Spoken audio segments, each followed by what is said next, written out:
Ibérica tiene una cita con la historia con Pío Moa y Javier García Isaac. Cita con la historia. Presenta Javier García Isaac.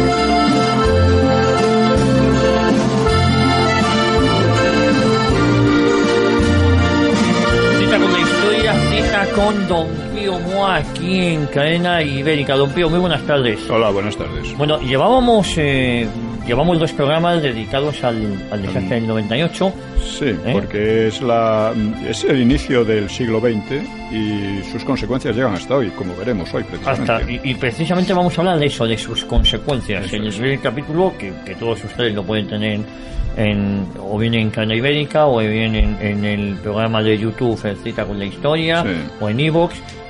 Hablamos de los orígenes, luego hablamos de los actos bélicos, porque hace años dijimos que había habido pocas. No muchas. Y hoy estamos hablando de las consecuencias que, como bien dice usted, llegan hasta hoy. Sí. Bueno, pero yo sé que hoy tenemos también una efeméride. Y una editorial. Primero tenemos una editorial, sí, y luego tenemos unas efemérides que hacen referencia a... Pues como siempre, vamos con la editorial. Y... En fin, la historia tiene curiosas ironías. Rajoy es registrador de la propiedad, como todos sabemos, pero no es el primer registrador de la propiedad. Además, no es tampoco el primer pontevedrés registrador de la propiedad que llega a presidente del gobierno. Casualmente lo fue también Portela Valladares. Ah, Portela Valladares. Eso es. Eso no lo sabía yo. Pues casi nadie lo sabe porque no se ha fijado, ¿no? Pues bien, Portela, que siguiendo a su mentor Alcalá Zamora, fue el verdadero responsable del ascenso del Frente Popular. Claro que él no era una persona de izquierda, sino más bien conservadora y de orden, pero su nula visión política, acompañada de pequeños trucos de manipulador electoral, llevaron al país al desastre. Cuando empezaron las primeras noticias que daban ventaja al Frente Popular y las masas se echaron a la calle, le entró el pánico, se marchó igual que se marcharon otros gobernadores civiles, con lo cual el recuento no fue normal ni democrático, ¿no? Salieron corriendo. Claro.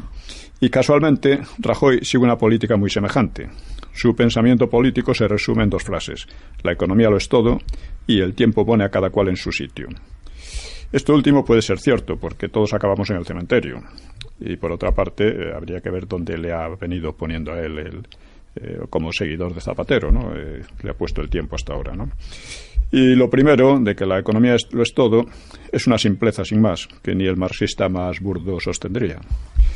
Siguiendo esa política, Rajoy perdió 2 elecciones con Zapatero y habría perdido la tercera si no hubiera caído la crisis al gobierno socialista, porque le habría podido caer también al PP, de haber ganado las elecciones anteriores. Le habría caído porque realmente fue una crisis de origen internacional, lo que pasa que en España se hizo más profunda, como ha ocurrido con otras crisis que ha habido desde la transición. Y una vez en el poder, Rajoy se ha arreglado para seguir en todo la política de Zapatero, financiando y estimulando los separatismos, manteniendo la colaboración con banda armada, es decir, con la ETA, premiando sus crímenes y continuando la demolición del Estado de Derecho, institucionalizando la corrupción, impulsando la pérdida de soberanía y la supeditación de España a poderes ajenos, etc. El único terreno en que puede presentar algunas mejoras, muy modestas y de futuro incierto también, es en la economía. Y las ha logrado siguiendo también la política de subida de impuestos y recortes que tan duramente criticó a Zapatero. O sea, su balance es sencillamente ruinoso para España y la democracia. Entretanto, ha liquidado prácticamente a su partido en Cataluña y Vascongadas, lo ha hecho retroceder en Andalucía, ha perdido ayuntamientos, etcétera, etcétera.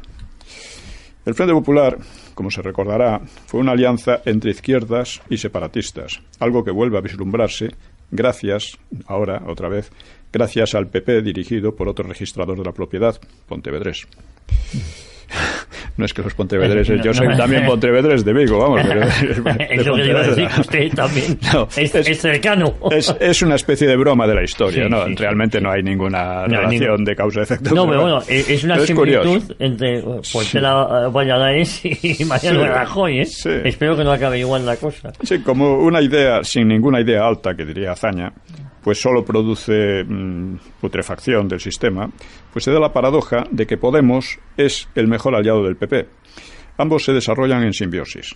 Gracias al miedo que despierta Podemos, el PP no perdió en las últimas elecciones tantos votos como sin duda lo habría hecho en otras circunstancias. Y seguramente a ello se debe la curiosidad de que Podemos disfrute de una atención mediática sencillamente gigantesca, pocas veces vista antes. Es increíble, todo el mundo está hablando de Podemos a todas horas en todos los medios, ¿no? Rajoy, después de incrementar la ruina política dejada por Zapatero, empuja a la sociedad a elegir o yo o el caos. El problema es que el caos lo ha traído él mismo.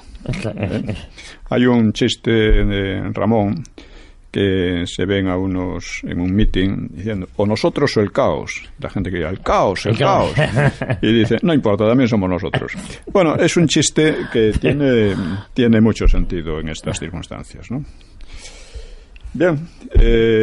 Pero esta comparación, que no ofenda a los pontevedenses porque lo es una broma. Es una broma, pero es al mismo tiempo estas ironías de la historia, ¿no? Que ocurre esto, ¿no? Evidentemente no. Y además registrado en la propiedad también. Registrado. Eso es lo que más curioso. Que sea más complicado, ¿eh? Bueno, digamos que a la base de las políticas que están empujando a España a la desintegración, bien sea por desintegración, por balcanización o por absorción en la UE y supeditación a Bruselas, pues la base de ello es la falsificación de la historia, en particular de la historia más reciente. Esto es algo que mucha gente no acaba de entender, pero si queremos sanear la democracia, debemos empezar por reivindicar una historia lo más veraz posible. Y eso es labor de todos. Cada oyente de este programa puede hacer mucho al respecto. Partimos de una posición de enorme inferioridad material y numérica, y por eso, en lugar de desanimarnos, debemos redoblar los esfuerzos para dar a conocer este programa en las redes sociales y por otros medios. Basta un breve comentario, seguido de un enlace a Cita con la Historia, y esta labor, si la hace mucha gente, que cuesta muy poco esfuerzo, pues puede multiplicar la audiencia. Porque, eso es importantísimo, además. Claro. Cada vez somos más, pero no podemos parar en el empeño de multiplicar. Tenemos que ser muchos más. Muchos más, para que se note de verdad, ¿no? Sí, porque si no, o sea, no puede haber saneamiento de la política actual si no hay un saneamiento de la historia, ¿no? Del pasado, ¿no? Uh-huh. Y la respuesta, hay que reconocer que la respuesta de nuestros oyentes hasta ahora es débil y debe intensificarse, porque no se trata de un problema banal. O sea, próximamente reiniciaremos la campaña de 300 por 20 para conseguir 300 personas que contribuyan regularmente con 20 euros al mes, pues no solo Cita con la Historia no es un programa subvencionado, sino que nos interesa que los oyentes se comprometan con él, saliendo de la pasividad. Y hay otro aspecto al que hemos aludido y que también trataremos más, es la formación de círculos culturales, que pueden ser desde tertulias a centros organizados, tomando como eje las sesiones de Cita con la Historia. Esta es otra posibilidad, que hay que estudiar. Sí, sí. Y bueno, una buena idea, ¿eh? Pues pasamos entonces a las efemérides. A las efemérides. Que hay muchas, por supuesto, siempre hay muchas, ¿no? Pero vamos a seleccionar aquí una que tiene cierto interés especial, ¿no? Entre los hechos históricos ocurridos un 22 de mayo, pues podemos destacar la firma del Pacto de Acero en 1939 entre Mussolini y Hitler. Por ese pacto se comprometían a ayudarse mutuamente en caso de guerra. Sin embargo, cuando Hitler atacó a Polonia, Italia no la acompañó, porque consideraba, bueno, por muchas razones, supongo que también el hecho de que Polonia era un país católico y tal, aunque el fascismo no era propiamente católico, ¿no? Pero, en fin, tampoco mostró mucho interés. Y también porque Mussolini sentía que no estaba preparado para la guerra. En cambio, en la invasión de Polonia, quien acompañó a Alemania, pues fue la Unión Soviética, como es bien sabido. Mussolini no tenía muchas ganas de entrar en la guerra. Según cuenta Chano, eso lo he explicado en Años de Hierro, él hablaba de la guerra como refiriéndose a un cuento de una serie de la radio que se llamaba Bertoldo, y Cacaseno, y Bertoldo, que le habían condenado a muerte, y él había aceptado a condición de que le dejaran elegir el árbol. Y claro, nunca encontraba el árbol adecuado. Pues lo mismo decía Mussolini. Bueno, entrar en la guerra, yo elegiré el momento. Y al final encontró el árbol, como todos sabemos, lo cual fue además una verdadera tragedia para los italianos y para los alemanes. O sea, Mussolini entró cuando cayó Francia, y desde luego Mussolini fue uno de los causantes de la derrota de Alemania. Otra ironía de la historia. Otra ironía de la historia. La historia tiene muchas cosas de estas en las que se intenta hacer una cosa y resulta algo completamente distinto. Yo creo que a Mussolini le gustaba más el amenazar siempre con la guerra, pero nunca meterse en ella, porque no tenía ningún interés. Una cosa de Abisinia a no ser que fuera una cosa muy fácil, lo que se presentara muy fácil, ¿no? Entonces ya el ataque a Francia, a pesar de que estaba prácticamente derrotada por Alemania, le salió mal.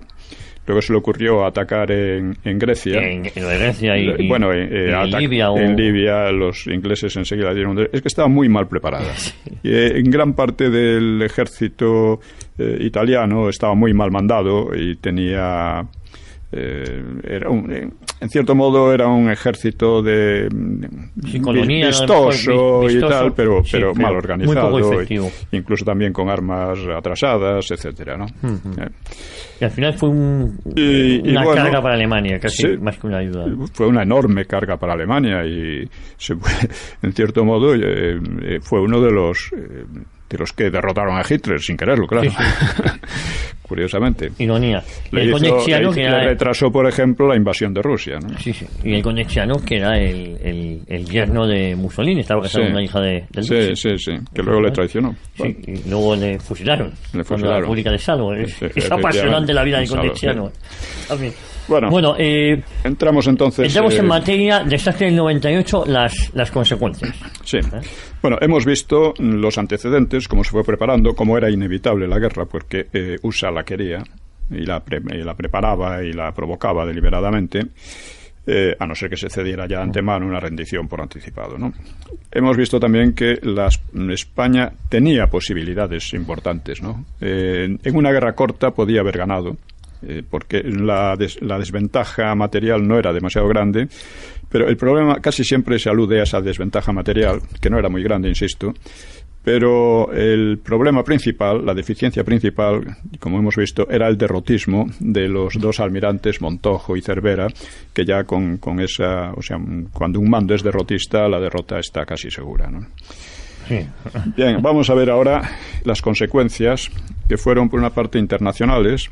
Es decir, USA cobró una gran confianza en sí misma, pasó a ser un país que había practicado un cierto aislacionismo, pues a convertirse en un país con intereses internacionales amplios, y probablemente el éxito, que fue muy fácil para USA, pues la animaría después a intervenir en la Primera Guerra Mundial, porque es probable que si le hubiera costado mucho o hubiera sido derrotada, pues se animaría mucho menos, ¿no? Es decir, que tuvo unas consecuencias muy importantes internacionales. Y tuvo unas consecuencias para España internas mucho mayores, ¿no? Esas consecuencias fueron, en primer lugar, los separatismos, que hasta entonces habían sido insignificantes, cobran importancia. Habían sido residuales y en la fecha empieza a coger fuerza. El anarquismo también va más adelante y los socialistas también van más adelante. Pero aparte de eso se crea el regeneracionismo, del que ya hemos hablado en otra ocasión y hoy lo mencionaremos también un poco. Vamos a extendernos sobre todo en las consecuencias en lo que respecta al separatismo, en particular el separatismo catalán. Los separatistas tenían un periódico, La Veu de Catalunya, donde escribían sus dirigentes principales, como Prat de la Riba o Cambó y otros, ¿no? Y podemos seguir bastante bien a través de la reacción del separatismo catalán ante el conflicto. El 17 de abril, cuando culminaba la tensión prebélica, La Veu de Catalunya exponía: no sabemos si vendrán los horrores de la guerra o si España seguirá en paz su camino al derrumbe. Venga lo que venga, España se va al fondo. Si de los pueblos que la forman alguno quiere volver a las alturas, que no se duerma, afloje los lazos y entréguese libremente a los dos grandes instintos de la vida, el de la conservación y el del perfeccionamiento. En fin, con paz o con guerra, decía, España va a donde tantas veces dijimos que iba, al naufragio, al abismo. Este era el tono de la propaganda, ¿no? Así que el país no tenía remedio y Cataluña debía sacudirse solidaridades sentimentales. El llamamiento era muy pertinaz. El 8 de mayo, conocido el desastre de Cavite, insistía la Veu: estamos clavados a una barca que hace agua. Si queremos salvarnos, hemos de aflojar los lazos. En la misma onda, narraba supuestas conversaciones populares que buscaban soliviantar a la gente, como esta, a finales de agosto, cuando se preveían ya las exigencias de USA. Dice: ahora sin las Antillas y quién sabe si sin Filipinas, ya se estaba sin Filipinas, ¿qué haremos con las nubes de empleados gordos y chicos que allá tenían la pitanza? Esta cuestión la respondía, decía el periódico, un hombre que había visto mucho mundo. Dice: ¿no sabéis qué frase es ahora muy popular entre los pensionados de la administración y aspirantes a serlo? Dicen: bueno, hemos perdido Cuba y Filipinas, pero nos queda Cataluña. Es la mentalidad. Como si fuera una colonia, ¿no? Sin embargo, no llamaba a romper por completo aquellos lazos que supuestamente arrastraban a Cataluña al naufragio. Por una parte decían que iban al naufragio, por otra parte dice que, bueno... Dice, la razón de esta inconsecuencia no es explicada, pero se entiende. La relación de la industria catalana con el mercado español saltaba demasiado a la vista como para que la ruptura no sonara a demencia a los industriales y las clases medias, que era a quienes dirigían los separatistas sus consignas. Pero mientras duró la guerra, deploraba la Veu, la propaganda nacionalista rebotó contra el sentimiento popular. La mayor parte de los la mayor parte de los catalanes se han dejado emborrachar como los gandules de la Puerta del Sol. Mientras los norteamericanos tratan de conquistar las colonias de España, los castellanos van acabando de conquistar Cataluña. Pues dice, porque se quejaba: Cataluña recibe a los castellanos que la acaban de conquistar con alegrías y abrazos. Cambó recordaba también el sentimiento español ante la agresión. Decía: cuando salíamos del círculo de la Lliga de Cataluña, encendidos de patriotismo catalán, nos sentíamos en la calle como extranjeros, como si no nos hallásemos en nuestra casa, porque no había nadie que compartiese nuestras preocupaciones. En fin, conocida la derrota, el ambiente en España cambió. Ante las condiciones que adelantaba Washington, los nacionalistas de la Veu clamaban en torno a la noticia de la firma de la paz, o sea, la consumación de una espantosa catástrofe. Dice: tenemos paz, pero una paz espantosa. Tenemos la paz, pero una paz que no anima ni tranquiliza. Una paz que debe ser la tumba de los que allí bajan, llevando sobre sí el peso de una gran culpa. La paz que tanto pedían los catalanistas antes de la guerra, ahora nos la traen los representantes de España, tal vez demasiado tarde. Los intereses catalanes, ahora lo veremos, eran totalmente contrarios a la paz. O sea, no eran sinceros. Realmente la derrota precisamente daba a los separatistas una ocasión de oro y no la iban a dejar escapar. La paz, que para muchos tenía tintes espantosos, para ellos llegaba como agua tras la sequía. Ya en septiembre constataban: con las desgracias que nos ha traído la última agitación del españolismo, ha ganado mucho en nuestra tierra el sentir catalanista. Es ahora general la tendencia a diferenciar la vida y el interés de Cataluña y los de los otros pueblos de España. Todo el mundo dice: Cataluña, regida por los chiflados y simplones de Madrid, es el pueblo menos pobre y menos atrasado del Estado español. Por tanto, si fuera un poco bien gobernado y administrado con inteligencia, la inteligencia de los separatistas, sería un pueblo verdaderamente rico.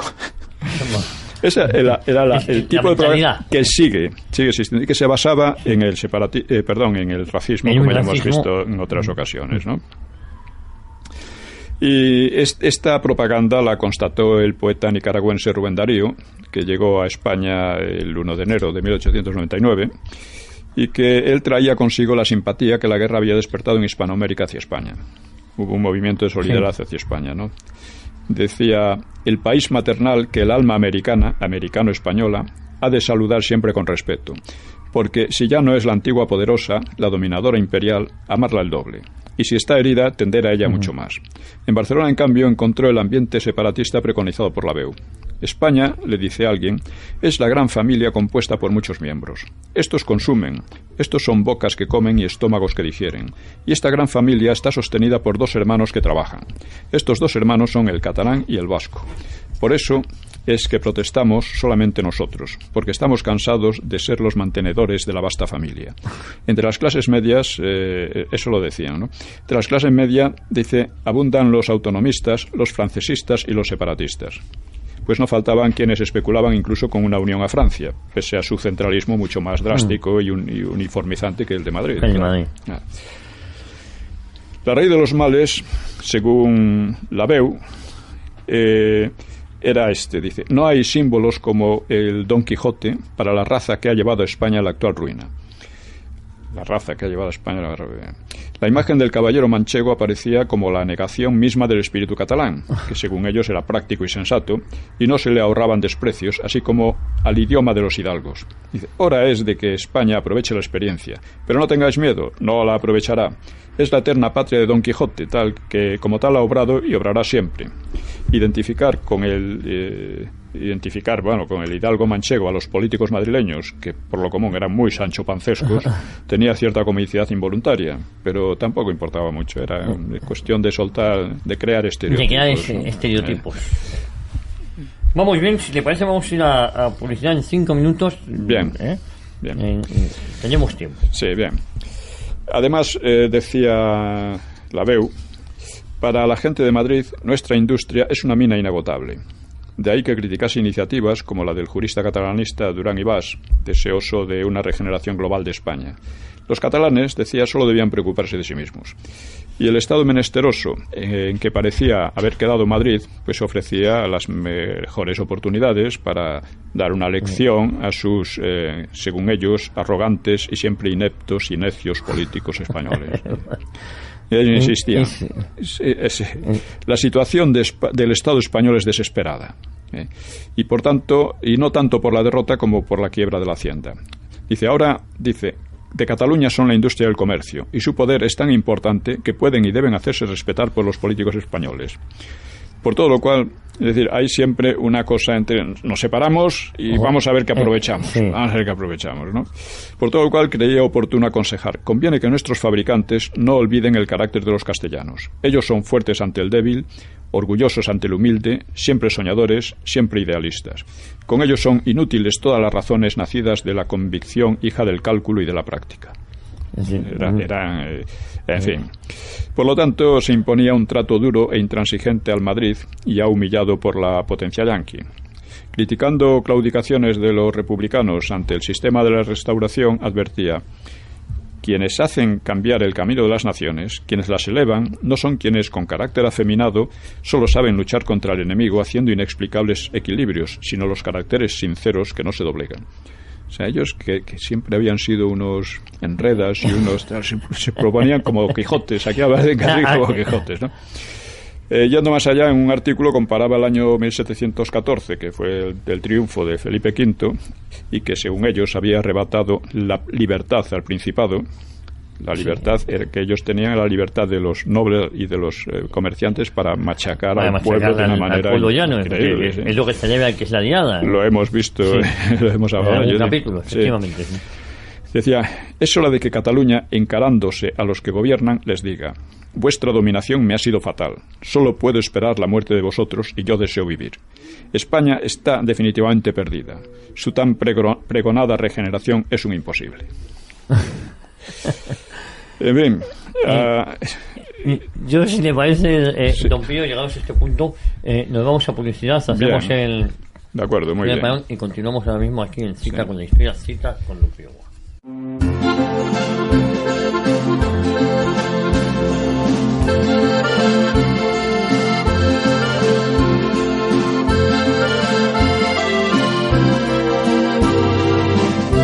Pues seguimos aquí, seguimos en Cita con la Historia, Cita con don Pío Moa, hablando del desastre del 98 y hablando de sus consecuencias.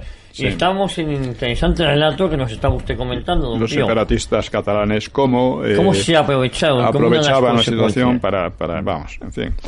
Y al tiempo, por una parte cargaban a Madrid todos los males, pero claro, exoneraba a los catalanes, que eran víctimas. Cada vez que, dice, aprovechando la paz, el espíritu activo de Cataluña ha cobrado impulso, una guerra ha venido a detenerlo.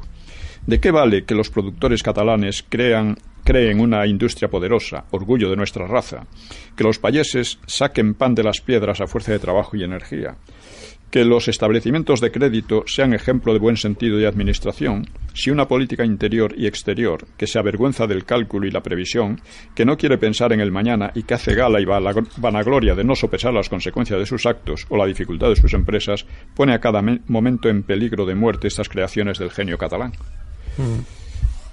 La verdad es que no tenía nada que ver con la realidad. Desde luego los políticos de entonces, de quijotescos y de ambiciosos y tal, no tenían nada, eran muy normalitos. En realidad los intereses catalanes habían sido, esto es importante, habían estado siempre entre los más inflexibles partidarios de la mano dura en Cuba. Y habían pesado en todas las medidas al respecto, acertadas o desacertadas, incluyendo el retraso en la abolición de la esclavitud. Porque había empresarios catalanes importantes, eran grandes traficantes de esclavos, entre otras cosas, y tenían allí ingenios, y en fin. Y por otra parte, los combatientes voluntarios catalanes habían manifestado el mayor entusiasmo por una Cuba española. Incluso las habaneras son tan españolas, son de origen catalán, curiosamente. O sea, si había habido imprevisión, no podía separarse de ella a los catalanes, precisamente. Quedaba sin respuesta, sin plantearse siquiera la pregunta: ¿había sido posible la paz cuando los grupos de presión hegemónicos en Washington habían resuelto provocar el enfrentamiento? Claro. O sea, la agresiva postura useña no merece examen alguno en la BEU, cuya actitud no pasaba del clásico «ya lo profetizaban los catalanistas». Insisto, los intereses catalanes fueron los más empeñados en mantener a Cuba sin autonomía, en mantener la esclavitud, sobre todo por una razón, y es que las ventajas arancelarias, ya lo hemos comentado alguna vez. Lo hemos comentado, el tema de cómo les interesaba. Claro, a Cuba, que tenía una relación estrecha comercial con USA, pues no podía comprar, por ejemplo, los paños useños, que eran mejores y más baratos, porque los aranceles los encarecían muchísimos, ¿no? Muchísimo. En algunos medios, la BEU, que por una parte abonada de cal y otra de arena, como vamos viendo, pero hacía como que se alarmaba un poco por el radicalismo que según él las estaba creando. Dice: es un hecho tan grave como queráis, pero cierto de toda certeza que el separatismo ha hecho aparición en nuestra tierra, y como nosotros somos al revés que los castellanos, que cerrando los ojos a la realidad no ven lo que hay, sino lo que fantasean, reconozcamos el hecho y estudiémoslo. Hay separatismo, vamos seguro que tiene mucha razón. En apoyo a su tesis cita una reunión de empresarios donde casi todos, bajo la impresión de que esta crisis no es de paréntesis, sino que es el hundimiento definitivo, mostraron acuerdo cuando alguien dijo que los catalanes debían haber aceptado a Napoleón, que intentó anexionarse a Cataluña, en vez de rechazarlo. Y la BEU aprovecha para señalar: España es el país peor gobernado y administrado del mundo civilizado. ¿Qué entendería por el mundo civilizado? Aunque relata con gusto la invasión de la idea separatista, señala las causas y el posible remedio. En fin, acusando de que es que en España son separadores. España es la culpable. ¿Por qué no hacen caso a todas sus exigencias, ¿no? Que conducen directamente al separatismo, claro? En definitiva, el desastre general pues era todo lo contrario que un desastre para los separatistas. Dice: la guerra ha resultado para los catalanes una lección luminosa. Ha engendrado un nuevo estado de espíritu catalán. Es la hora de que el pueblo catalán tome grandes resoluciones. En fin, el separatismo pues ofrecía a los catalanes la oportunidad de librarse del agobiante peso de la derrota y cargarlo enteramente sobre la detestada Castilla, aunque ya hemos dicho los intereses catalanes, ¿no?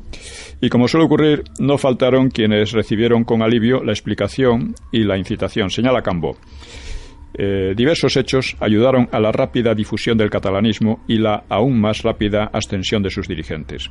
La pérdida de las colonias provocó un inmenso desprestigio del Estado y de sus órganos representativos y de los partidos que gobernaban España. Y por otra parte, el rápido enriquecimiento de Cataluña, fomentado por el gran número de capitales que se repatriaban de las perdidas colonias, dio a los catalanes el orgullo de las riquezas improvisadas, cosa que les hizo propicios a la acción de nuestras propagandas dirigidas a deprimir el Estado español. Como en todos los grandes movimientos colectivos, sigo citando a Cambó, el rápido progreso del catalanismo fue debido a una propaganda a base de algunas exageraciones y de algunas injusticias, porque los cambios en los sentimientos colectivos nunca se producen a base de juicios serenos y palabras justas y mesuradas. En realidad no era algunas exageraciones y algunas injusticias, eran muchísimas exageraciones, muchísimas injusticias, muchísimos insultos, era una propaganda feroz como lo es actualmente. Eso no ha cambiado. Pero sí podemos decir, don Pío, que es a partir del desastre del 98 cuando el separatismo en España coge un mayor peso, mayor fuerza, ¿no? Sí. Lo coge precisamente por eso. Hay una depresión,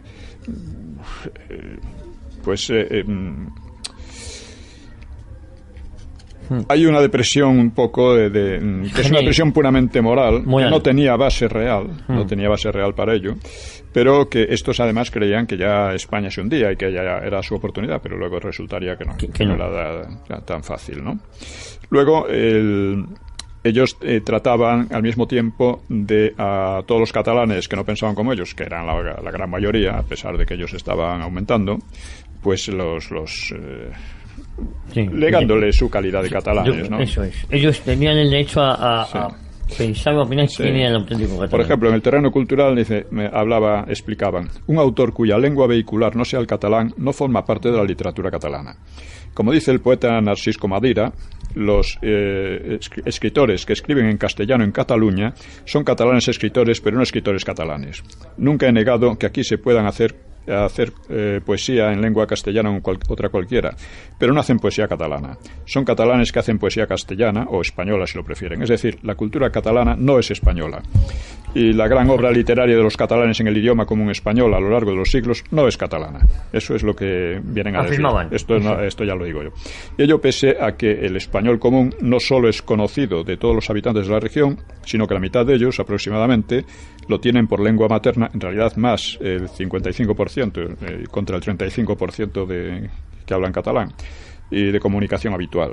O diarios tan importantes y tradicionales como La Vanguardia no serían propiamente catalanes, según estas afirmaciones. Estas necedades, ¿no? La verdad es que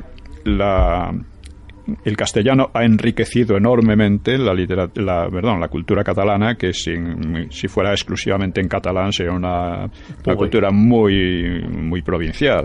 Y la literatura catalana en castellano es mucho más importante que la literatura catalana así que hay importantísimos autores catalanes, y lo son porque escriben en español, no en castellano, para entenderlo. Sí. En fin. Bueno, pues en cuanto a los separatistas vascos del PNV, pues pasó algo parecido. Por ahí, entonces no se les notaba mucho porque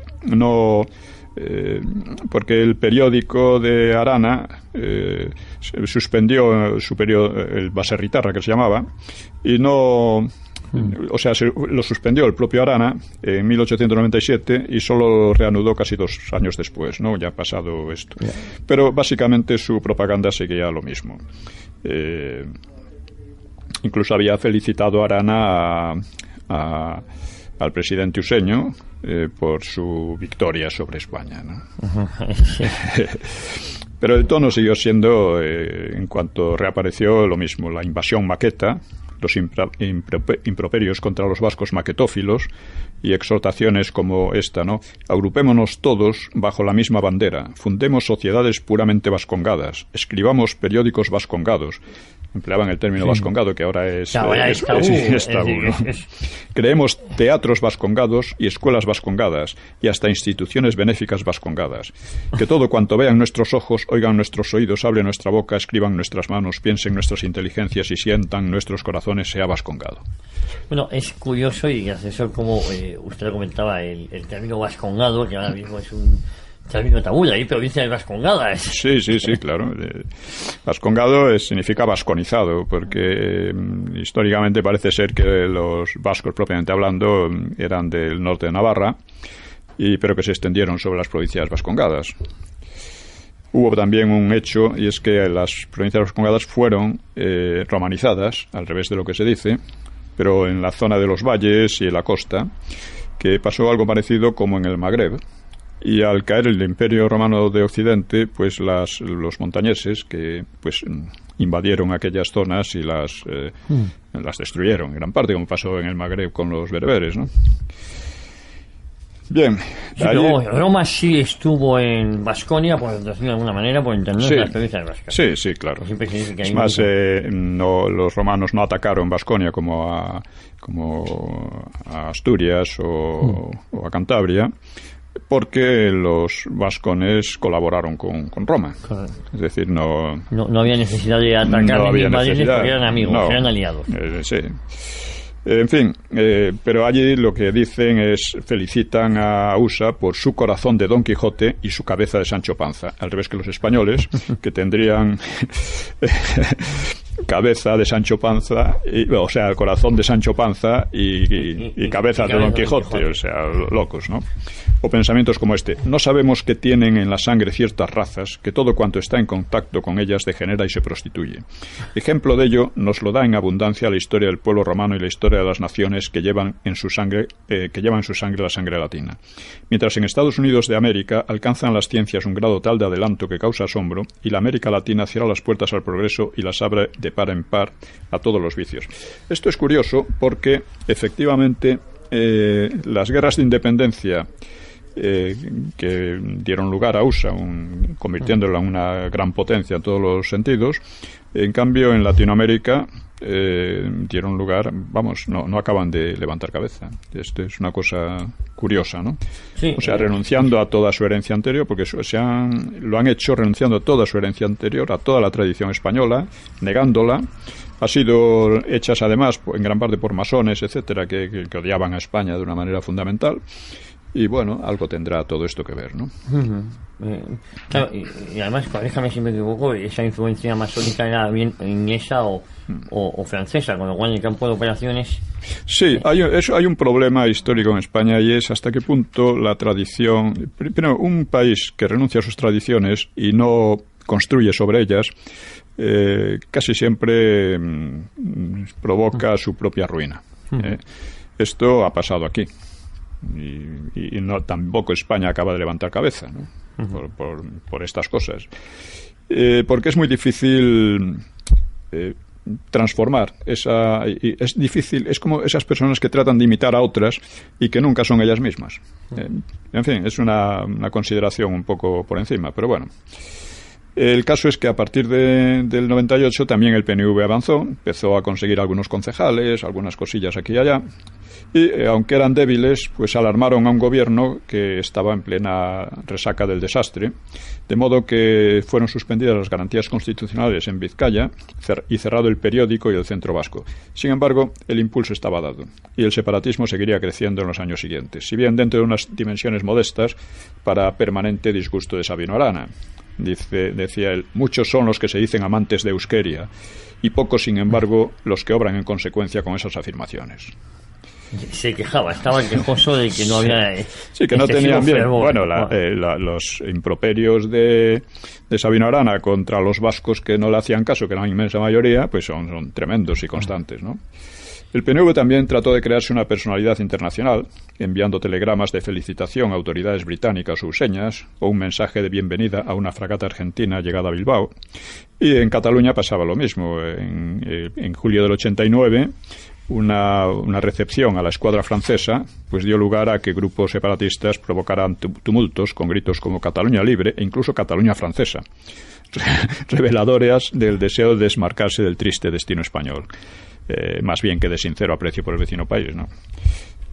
Por su centralismo, entre otras cosas, ¿no?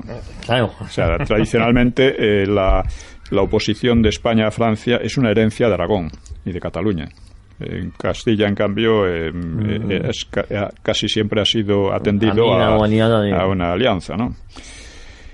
En fin, la derrota dio alas también a las propagandas socialistas, que opuestas desde el principio a la guerra, esta sí, y a las anarquistas, mientras que los republicanos también creían llegado su momento, porque decían cómo iba a mantenerse el régimen de la Restauración después de semejante golpe. Todos esperaban una reacción popular al estilo de la Comuna de París tras el desastre francés ante Prusia 28 años antes, ¿no? Y en el propio régimen sonaban crujidos. Muchos militares se sentían chivos expiatorios de los manejos políticos, de las imprevisiones y faltas de presupuesto para modernizar al ejército, aunque ya vimos que eran quejas exageradas. Algunos sospechaban incluso connivencias masónicas internacionales en el modo como había terminado todo. Otros políticos fustigaban la incompetencia de los militares, fomentando un clima popular de desdén hacia ellos. Y asimismo los intelectuales empezaron a exhibir repulsión por el sistema liberal y a destacar sus aspectos más negativos con una hipercrítica furiosa y destructiva a España, a su pasado y a su historia, ¿no? Yo que he tenido la ocasión de entrevistar al bisnieto de Isaac Peral, él me contaba también cómo su abuelo fue denostado y su invento que podía haber cambiado incluso la historia, que era el submarino, en cambio no fue. Sí, efectivamente. Estas cosas ocurrieron, pero ocurren también en todos los países. Incluso en USA, los más avanzados meten a veces chapuzas y errores así de gordos, ¿no? Todo el mundo percibió el 98 como una fecha que marcaba un antes y un después en la historia de España. La BEU diagnosticaba el 4 de noviembre de ese año: algo ha muerto en España, de un extremo a otro se siente un vaho de muerte. Por su parte, Arana concluía ya en julio del año siguiente: ¿qué va a ser de España? Solo un milagro puede salvarla. Era un milagro poco de esperar, claro, y menos de desear. La propaganda separatista trataba de convencer a los vascos y catalanes de que debían desvincularse psicológica y políticamente de la derrota y de un cuerpo nacional inerte. Cataluña y Euskadi vivían, el resto, en cambio, agonizaba. Esta imagen tuvo mucha difusión. Las consignas separatistas incidían en un ambiente muy extendido también fuera del país. El primer ministro inglés Salisbury hablaría, en relación con esta guerra, de naciones vivas y naciones moribundas, en transparente alusión a una España, claro, condenada, según él, a servir de presa a las potencias pujantes, de las que USA valdría como buen ejemplo. Los separatistas catalanes mostraron un entusiasta acuerdo con el diagnóstico, que con todo se revelaría luego un tanto prematuro o voluntarista. En Madrid el tono de pesimismo lo daba el famoso artículo Sin pulso del líder conservador Francisco Silvela, publicado el 16 de agosto, y que tuvo una gran repercusión.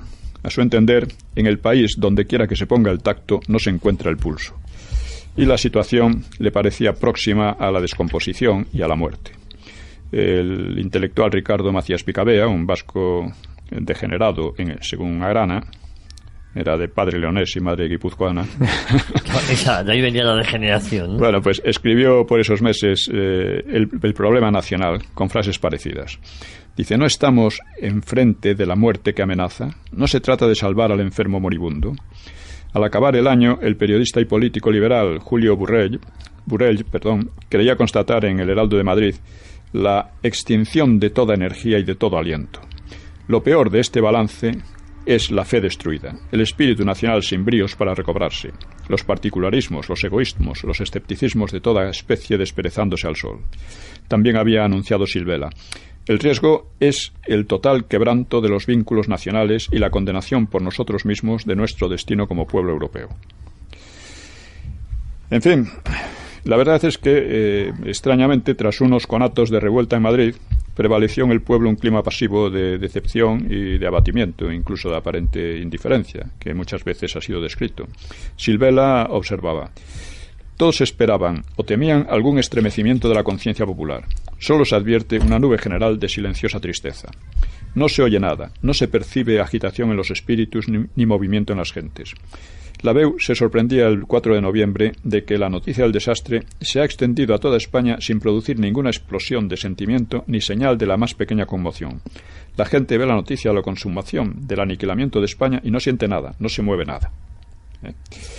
En fin, de esto eran el ambiente reacciones y cómo se estaba viendo. Pues si le parece, nos vamos a publicidad, el último para un publicitario, y continuamos aquí y nos acercamos ya a los últimos 10 minutos del programa. De acuerdo.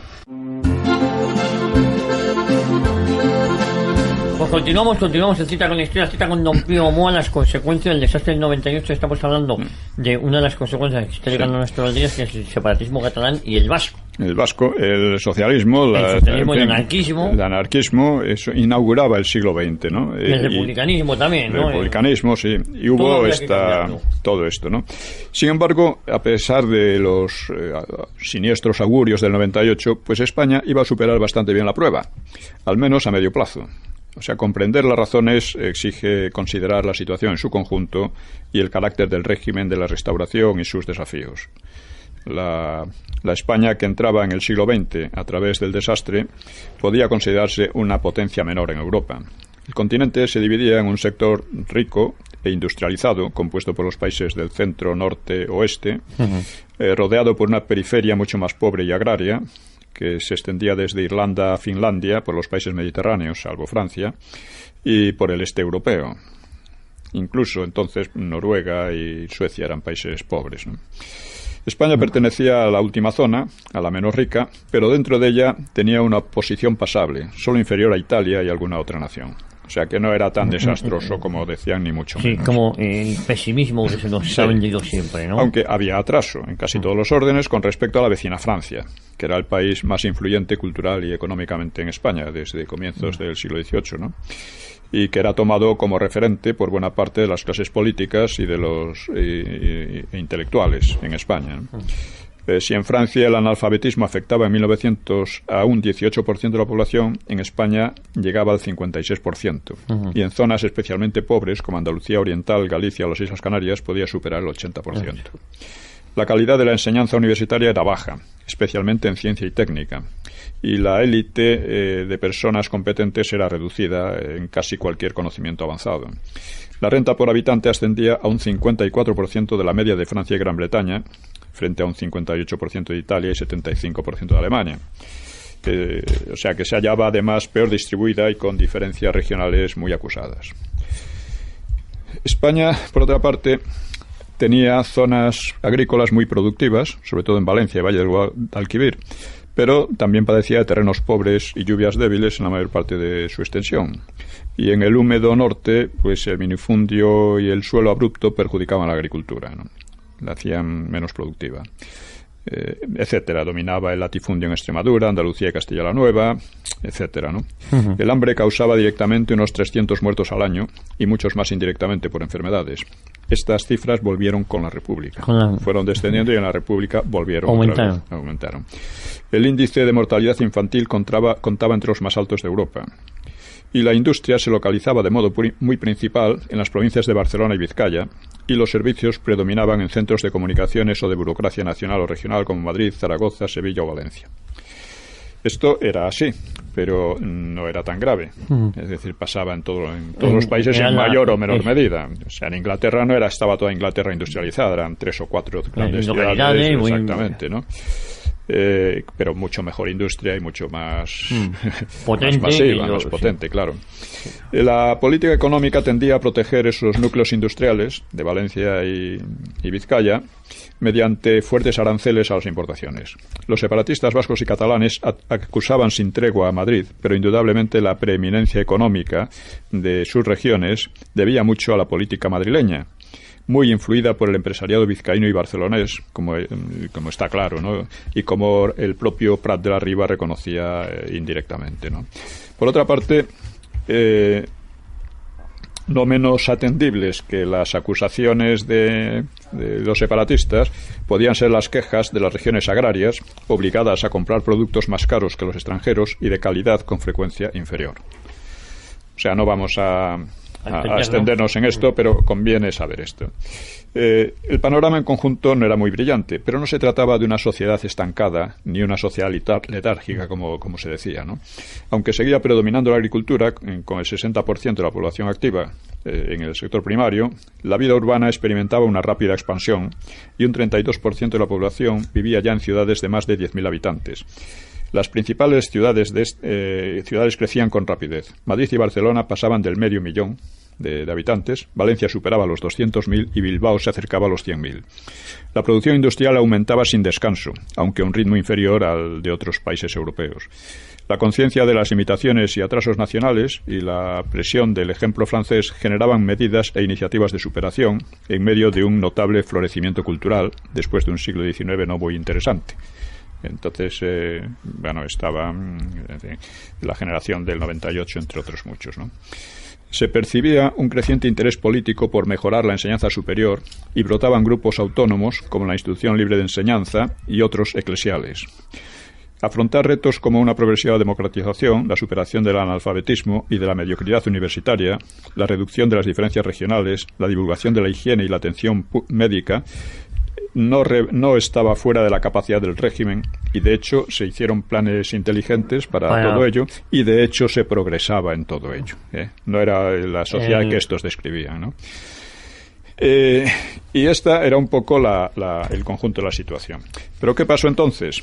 Pues pasó que a estas tendencias balcanizadoras o disgregadoras o utópicas de tipo socialista y tal, que empezaron a practicar el terrorismo, sobre todo los anarquistas, rápidamente, pues se unió el regeneracionismo, es decir, dada esa visión pesimista y negativa, absolutamente negativa de España y de su historia y de su situación, pues surgieron una serie de personajes de pensadores, que, particularmente Ortega y Gasset, parte también Unamuno y parte menor, y también otros, ¿no?, que llegaron a la conclusión de que España era un país un desastre de la historia, un desastre, en fin.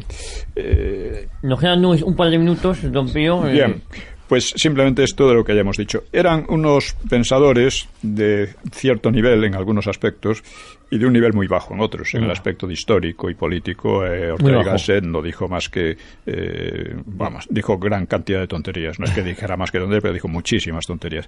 En particular, la idea de que España tenía una historia enferma, de que España era un país enfermo. Y por lo visto lo iban a curar aquellos intelectuales. Por supuesto, la Restauración era la negación de todo lo bueno. De todo nuestro pasado histórico.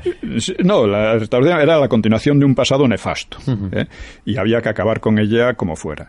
Es decir, que estos intelectuales, pero lo cual no impedía que estos intelectuales se pasaran gran parte del tiempo cuando eran jóvenes tratando de conseguir puestos de funcionarios, haciendo oposiciones a funcionarios de aquel régimen tan nefasto, corrompido, atrasado y muerto. Lo llamaban la necrocracia. O sea, el poder de los muertos. De los muertos. Necrocracia. Lo del país vital y el país real. El país real no tenía nada que ver con lo que ellos decían.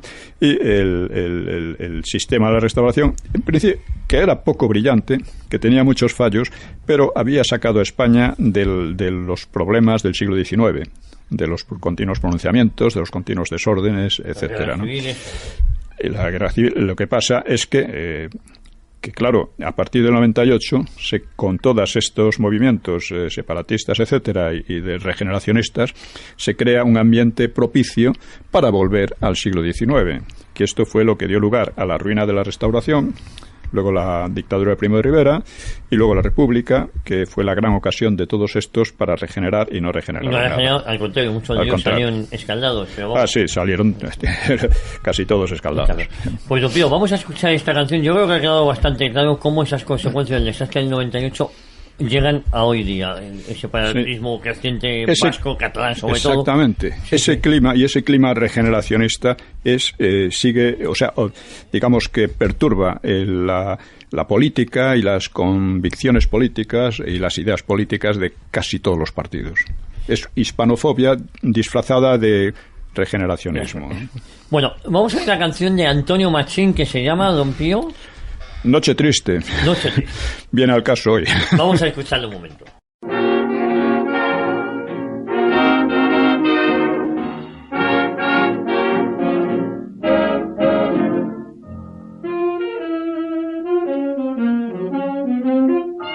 Cuando silenciosa, la noche misteriosa envuelve con su manto la ciudad, el eco de tu voz lo escucho junto a mí y siento que es mayor mi soledad.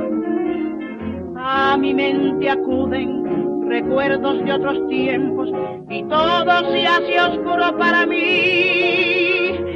Me falla el corazón y pierdo la razón, sintiendo ya la angustia de morir. El pasado me atormenta, imposible es olvidar. Quiero de mi mente alejar la visión, pero más la vuelvo a recordar. Cuando silenciosa la noche misteriosa envuelve con su manto la ciudad, el eco de tu voz lo escucho junto a mí y siento que es mayor mi soledad.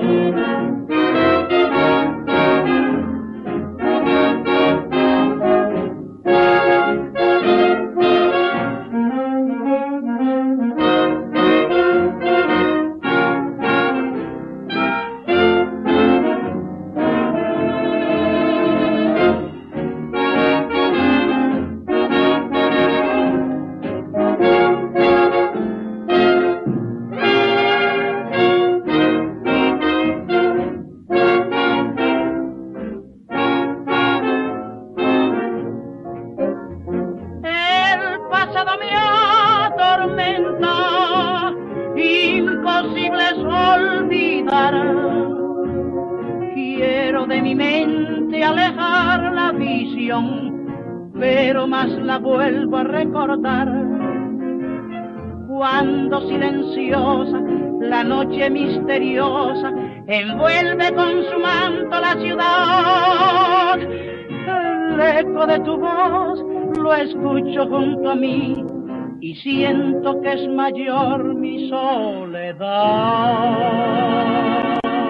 Bueno, ya estamos de vuelta a la canción preciosa Antonio Machín, que murió prematuramente, además, en los años 60. Lo que pasa es que tenía cara de señor mayor de toda la vida, pero no era tan mayor cuando falleció. No, bueno, Antonio Machín es un personaje muy interesante, lo he tratado en Años de Hierro también, porque es muy representativo, a cubano, de origen de padre gallego, creo.